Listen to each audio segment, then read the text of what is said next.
This is the carburetor section of the 6-cylinder inline, and there's a couple of things that one needs to know. The carburetor covers, depending on what they are and what year they are, they could very well have a screen right in here. So you have to remove the fitting. This fitting right here, depending on which one it is, all three of them should be checked. And look to see if there's a coarse filter screen back in here, because a lot of times they clogged up with debris from the fuel pump, and as a result, at some point they actually added a filter before they got to the carburetors after the fuel pump, because the gaskets disintegrated. So I'm going to check all of these. The other thing is the inlet needles. This is a black one. It has a black tip. It's not alcohol resistant, so you need to change your inlet needles on these. Very, very important. On a typical carburetor tune-up, if they don't have any other problems like varnish in them or that kind of stuff, this is really the thing you pay attention to. This right here, and your floats. Some of the later ones had clear floats, and they were glued together and they leaked very, very frequently. You'd find these and they'd be half full of gas, and therefore you'd get a flooding condition. So you definitely want to check it. The black ones are probably the best. These aren't bad, but those clear ones can be very, very bad. And you definitely want to pull them apart to check that. And there's always a gasket that goes on top. But as I say, doing the rest of the carburetor, it all depends on how much varnish you run into in the flow pole. Okay.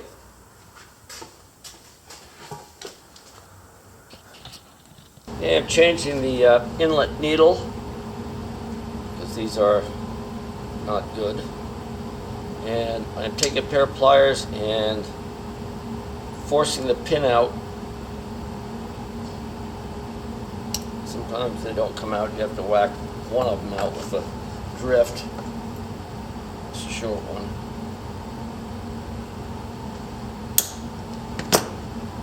And if you look, it's crenellated on one end. That's the end that goes in last. And I try and put it in on the same end that it came out of, so that the splines line up. It's a little bit bigger, it's easier to push it in.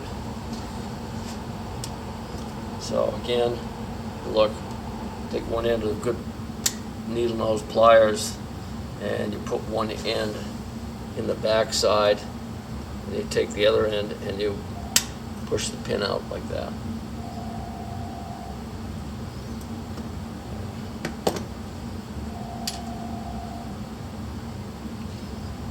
Black tip on this. If they were good ones, if they were brand new, they'd be silver. If they'd been used, they'd be red. That's alcohol resistant. And then the next thing we do is remove the seat.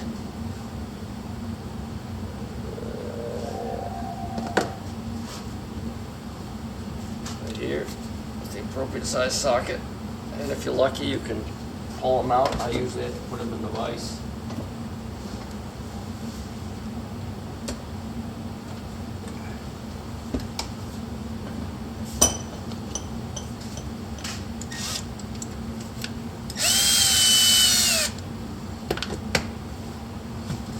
Then take the probe and pry the gasket out.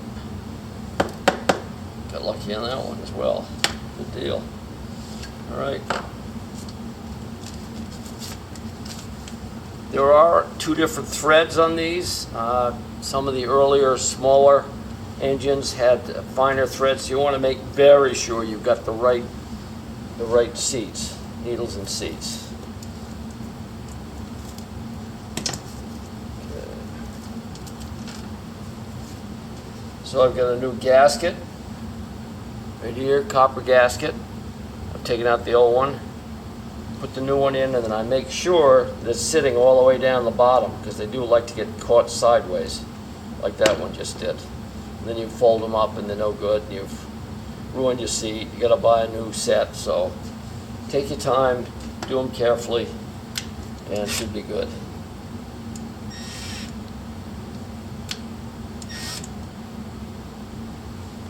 That one did not want to go. It was like it was a little bit cockeyed or something, so I'm going to start it by hand.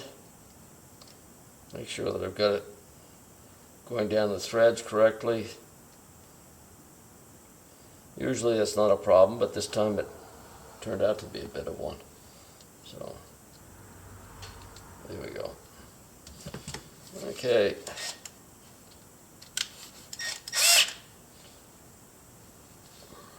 Give them an extra twist to seat that copper gasket and to make sure it's sealed.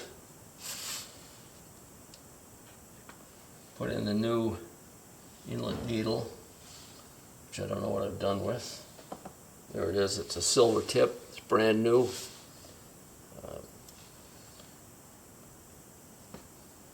out of the way. All right, so I've got that sitting in there, and the next thing I do is I put this one in. You make sure you look at them when you take it apart. But this one goes with the rounded part up. And I'm going to check and make sure that I get the pin going in the right side. You can see the little marks left by the crenellations on the end of the pin. And you put it in pretty much the same way you took it out. Take a pair of pliers behind the back end. Give it a good squeeze. Sometimes they don't go all the way in, just as long as they go in some. Because the edge of the bowl holds these things in place, even if they do come loose. All right. On the float tab.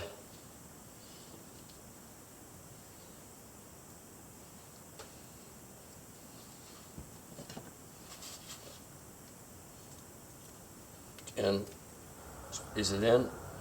Went in flush, and again it's held in by the float, so you don't have to worry about if they're loose, too loose. Okay. The next thing I do, I want to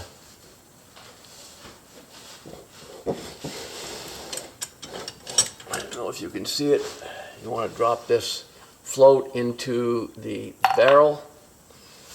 And so make sure that's in there, you don't forget.